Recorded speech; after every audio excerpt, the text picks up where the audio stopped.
Radhe Radhe friends, આજે આપણે આખી ડુંગળીનું ગ્રેવીવાળું શાક બનાવવાનું છે. બીજા બધા શાકને ભૂલાવી દે એવું તીખું તમતમતું ડુંગળીનું શાક બનાવીશું. તો એના માટે મેં અહીં લીલી નાની 10થી 12 ડુંગળી લીધેલી છે. ગ્રેવી માટે ટમેટાં, ડુંગળી લીધેલા છે, આદું અને મરચાં લીધા છે. ત્યાર પછી 15થી 20 કળી લસણની અને આદુના થોડા ટુકડા લઈને પેસ્ટ બનાવી લઈએ. હવે મેં ગ્રેવી માટે ડુંગળી અને ટમેટાં કાપી લીધા છે, તો એની ગ્રેવી બનાવી લઈએ. અને જે આપણે આખી ડુંગળી રાખવાની હતી એ ફોલીને તૈયાર કરી લીધી છે.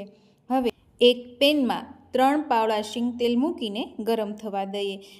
ખડે મસાલેમાં તજ, બાદિયા, તમામપત્ર, સૂકું મરચું અને લીમડો લીધેલા છે. હવે તેલ ગરમ થઈ ગયું છે તો અડધી ચમચી રાઈ, 1 ચમચી જીરું, 5 ચમચી હિંગ નાખીને ખડે મસાલે નાખી દઈશું. હવે લસણ આદુની પેસ્ટ એડ કરી દઈએ. તેલમાં લસણ સતળાઈ જાય એટલે ડુંગળીની ગ્રેવી એડ કરી દઈશું અને સરખી રીતે મિક્સ કરી દઈએ. ત્યારબાદ મેં અહીં અડધી વાટકી વટાણા એડ કર્યા છે. હવે એ પણ તેલમાં સતળાવા દઈશું. ડુંગળીની ગ્રેવી ગોલ્ડન કલરની થઈ જાય એટલે ટમેટાની ગ્રેવી એડ કરી દઈશું અને સરસ રીતે મિક્સ કરી દઈશું.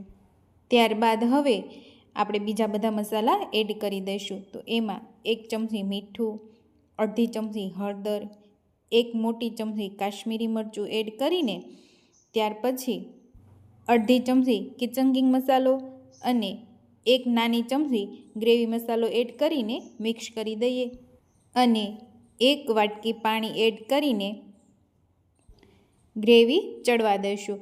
ગ્રેવી સરસ રીતે ચડી જાય ત્યાર પછી હવે આપણે ડુંગળી એડ કરવાની છે.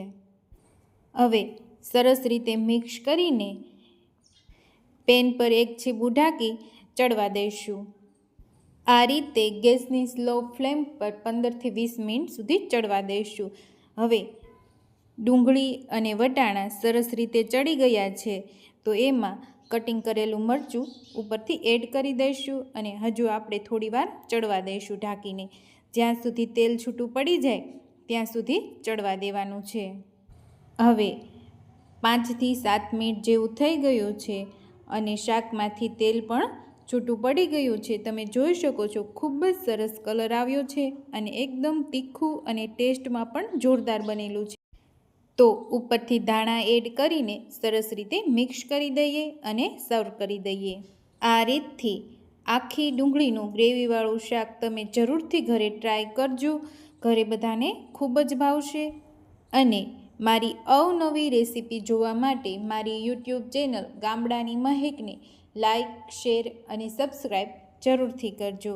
તમે આ રીતથી આખી ડુંગળીનું ગ્રેવીવાળું શાક ખાશો તો બીજા બધા શાકને ભૂલી જશો એવું જોરદાર બનેલું છે.